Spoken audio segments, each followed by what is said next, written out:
Clear করে দিব? আমি তো মসজিদের ইমাম, আমি আপনাকে বলে দিব কোনটা হালাল কোনটা হারাম, কিন্তু চলার দায়িত্ব কার? চলার দায়িত্ব আপনার নিজে। আমি রাস্তা দেখিয়ে দিতে পারবো, আপনাকে তো পথে চালিয়ে দিতে পারবো না। এজন্য যার যার কবরের চিন্তা তার তার ফিকির করতে হবে। রমজান মাসে আমাদের করণীয় কয়েকটি কাজ রয়েছে। এর মধ্যে প্রধানতম একটা কাজ, কি কাজ? প্রধান একটা কাজ, সেটা হলো রমজান মাসে কি করণীয় আর কি বর্জনীয়। রমজান মাসে কি কি করণীয় এটা ইনশাআল্লাহ আগামী জুমায় আলোচনা করব।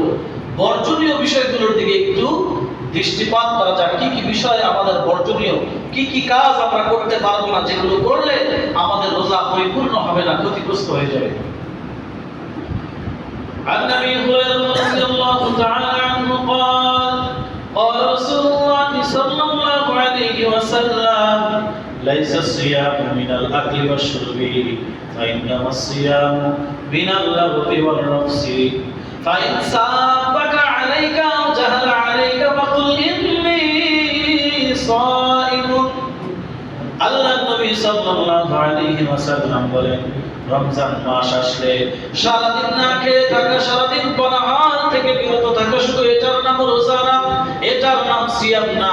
আল্লাহ নবী সাল্লাল্লাহু আলাইহি ওয়াসাল্লাম বলেন, রমজান মাস আসার সঙ্গে সঙ্গে একজন মুমিনের বড় রমজান হলো, বড় রোজার দায়িত্ব হলো অনর্থক কথা, গালিগালাজ করা, ঝগড়া করা, এগুলো থেকে একজন মুমিন বিরত থাকা। আল্লাহ নবী বলতেছেন, শুধু না খেয়ে থাকা, পানাহার না করা, স্ত্রী সহবাস থেকে বিরত থাকা, এটার নাম কি না? রমজান। রোজা না। রোজার প্রধান কাজ হলো, রমজানের প্রধান কাজ হলো মানুষের গীবত করা, মানুষের সঙ্গে ঝগড়া করা, মানুষের সঙ্গে ফাসাদ করা, ফিতনা করা, এগুলো থেকে নিজেকে হেফাজত করা। এখন কেউ যদি আপনার গায়ে পড়ে এসে ঝগড়া করে, আপনি করলেন না ঝগড়া, আপনি গেলেন না কোনো বিবাদে, কিন্তু আপনার ঘাড়ে পড়ে একজন এসে ঝগড়া করতে পারে না। আমাদের সমাজে এমন কিছু ভদ্রলোক আছে কিনা? কথার কথা, আপনার ছেলে একটা অপরাধ করেছে, আপনার ছেলে একজনের গাছ থেকে আম ছিঁড়ে খেলো বিনা অনুমতিতে। এখন বিষয়টা হলো আপনার আর যার গাছ থেকে আম ছিঁড়ে খেয়েছে তার, কিন্তু আরেকজন এসে বলবে, বেটা কি ছেলে জন্ম দিয়েছো, আরেকজনের গাছ থেকে আম ছিঁড়ে খায়, হ্যাঁ ছেলেকে শিক্ষা দাও না? তুমিও যেরকম ফাজিল সন্তান একটা জন্ম দিয়েছো, সেটাও এরকম ফাজিল।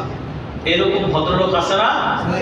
গায়ে পড়ে ঝগড়া করে, আরেকজনের ঝগড়া নিজের গায়ে রে, নিজের গায়ে মেখে আরেকজনের কথার ভিতরে বাম হাত দেয়, দাগ গলায়।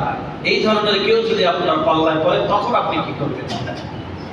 আল্লাহ নবী সাল্লাল্লাহু আলাইহি ওয়াসাল্লাম বলেন, রমজান মাসে শুধুমাত্র পানাহার থেকে বিরত থাকার নাম রোজা নয়, শুধুমাত্র পানাহার থেকে বিরত থাকার নাম রোজা নয়।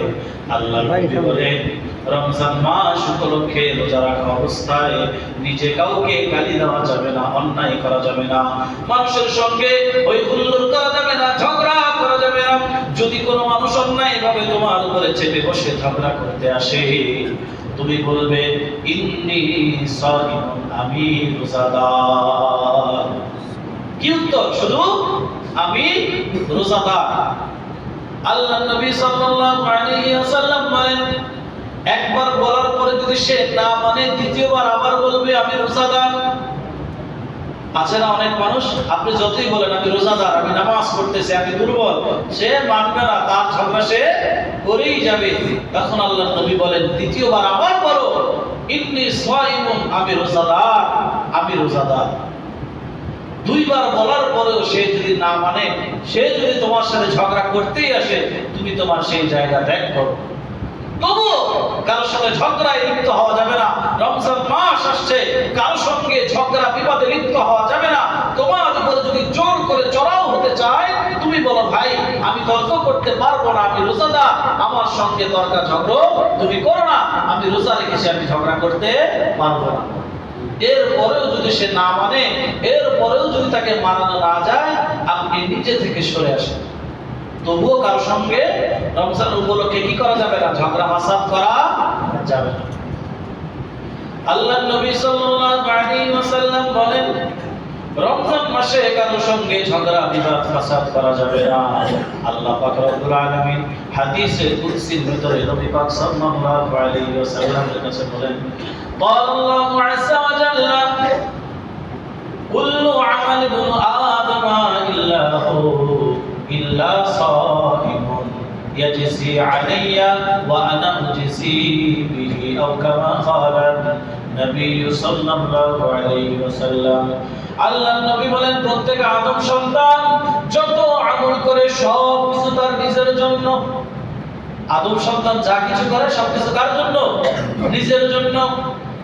কুল্লু আমাল ইবনি আদম আল্লাহু, প্রত্যেক বনি আদম যে কাজকর্ম করে সব কিছু তার জন্য। ইল্লা সাইম, শুধু রোজা ব্যতীত। ফাইন্নি আলাইয়া, এটা শুধুমাত্র কেবল আমার জন্য। ওয়া আনা আজজি বিহি, আর এই কাজ শুধু আমার জন্য যেহেতু করা হয়, এর বদলা কেবলমাত্র আমি নিজে। আল্লাহ যদি কোনো কাজের বদলা হয়ে যায়, আপনার আর কোনো কিছুর প্রয়োজন আছে? আপনি একটা কোম্পানি থেকে 100, 500, 1000 টাকার একটা হাদিয়া পাওয়ার জন্য পাগল হয়ে যান, মাস শেষে একটা স্যালারি পাওয়ার জন্য পাগল হয়ে যান, আর ওই কোম্পানির মালিক যদি আপনার সঙ্গে সুসম্পর্ক থাকে, তাহলে বেতন বোনাস কি, আর কোম্পানির বড় পোস্ট কি, কোম্পানির আরেকটা ব্রাঞ্চের ম্যানেজার হওয়া কি, সব কিছু আপনার জন্য কি একেবারে ডাল ভাতের মতো, পানি ভাতের মতো। অর্থাৎ কোম্পানির মালিকের সঙ্গে যদি আপনার সম্পর্ক ভালো থাকে, পুরো কোম্পানির মালিকের মতোই আপনি হয়ে যাবেন। আল্লাহ রাব্বুল আলামিনের একক নিয়ামত, এই নিয়ামত, ওই নিয়ামত, যেগুলো পাওয়ার জন্য আমরা পাগল পারা হয়ে থাকি। আর আল্লাহ পাক রব্বুল আলামিন বলতেছেন, বনি আদম যত কাজ করে, যত আমল করে, সব কিছু তার নিজের জন্য। আর রোজাটা যে রাখে, এই রোজাটা শুধু আমার জন্য, আর এর প্রতিদান, এর বদলা আমি নিজেই দিব। অপর এক হাদিসে আল্লাহ পাক রব্বুল আলামিন রাসূলকে হাদিসে কুদসির মাধ্যমে জানান, আমি তার বদলা নিজেই দেব। আরেক হাদিসে বলেন, আমি নিজেই তার বদলা। অর্থাৎ আল্লাহ রাব্বুল আলামিন আর ওই রোজাদার বান্দা, দুইজনের ভিতরে এমন গভীর সম্পর্ক হয়ে যাবে যেন আল্লাহ তার জন্য আর সে আল্লাহর জন্য। সুবহানাল্লাহ। আল্লাহ যদি কারোর জন্য হয়ে যায়, তার আর কিসের পেরেশানি? তার তো আর কোনো টেনশনই নাই।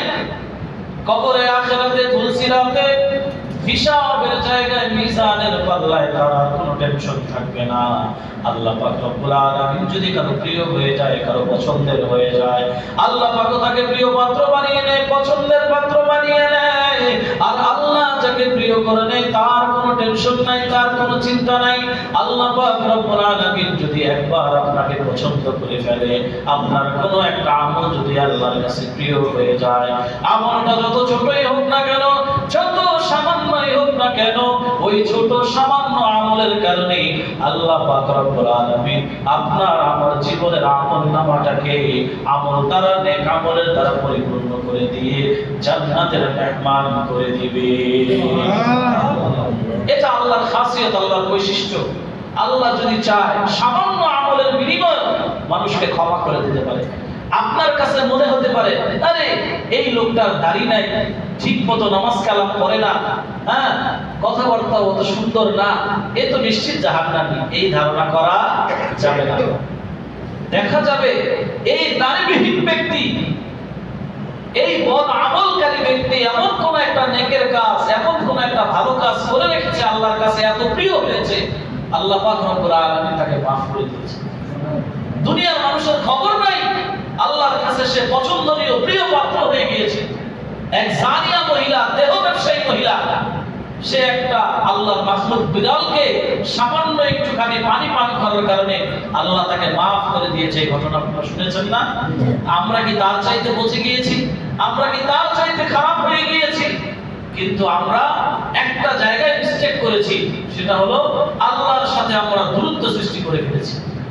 সব কিছু আল্লাহর থেকে হয়, আল্লাহ খাওয়ায়, আল্লাহ পড়ায়, আল্লাহ বাঁচায়, আল্লাহ মারে, এই বিশ্বাস অন্তর থেকে হারিয়ে ফেলেছি। এই বিশ্বাসটা যদি আমাদের অন্তরে প্রবল হতো, তাহলে আল্লাহর সঙ্গে আমাদের সম্পর্কটা কোনোভাবেই কমতো না, সম্পর্কটা আমাদের স্থাপন থাকতো, সম্পর্কটা স্টেবল থাকতো।